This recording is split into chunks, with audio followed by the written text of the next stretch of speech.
I'm going to be showing you guys how to make cat ears. It's very simple. I think this is rather beginner friendly.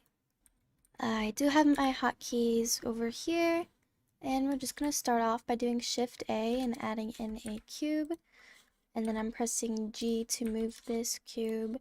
I'm going to go down to this wrench and add a subdivision surface modifier. And once we do that, I'm going to press tab to go into edit mode, and then I'm going to add in a edge loop, which is Control R. And then I'm going to add one horizontally, so I'm going to do Control R, click, and I'm just going to drag it down here. So once I do that, I am going to do Z on my keyboard, and then I'm going to do wireframe. And I'm just going to drag my mouse and select this and scale this on the x-axis, so S and then Z, and then I'm going to take this and I'm going to drag this in by just pressing S.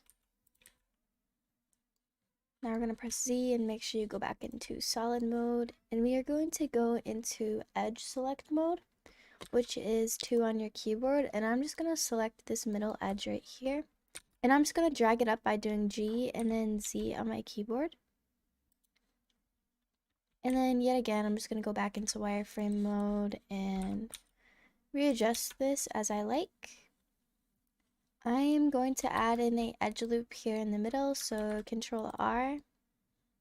And I'm going to bring this backside in a bit, so I'm going to go into face select mode, which is 3 on your keyboard, and I'm going to select these by doing Shift and right click on my keyboard. And make sure you hold Shift to select all those faces. And then I'm just going to do G and Y to scale this in. Once you have that, this is basically a simple shape of a cat ear.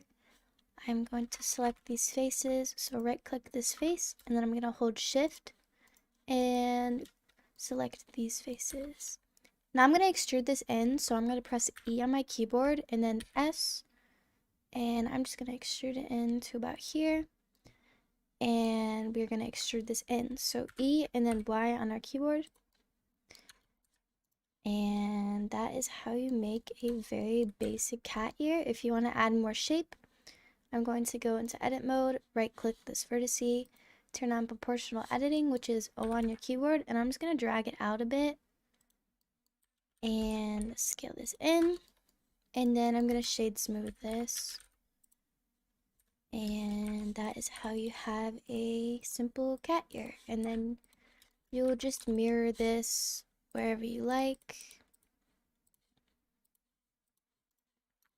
So you get cat ears, and then you just add your subdivision surface, but make sure you UV unwrap before you add the mirror modifier.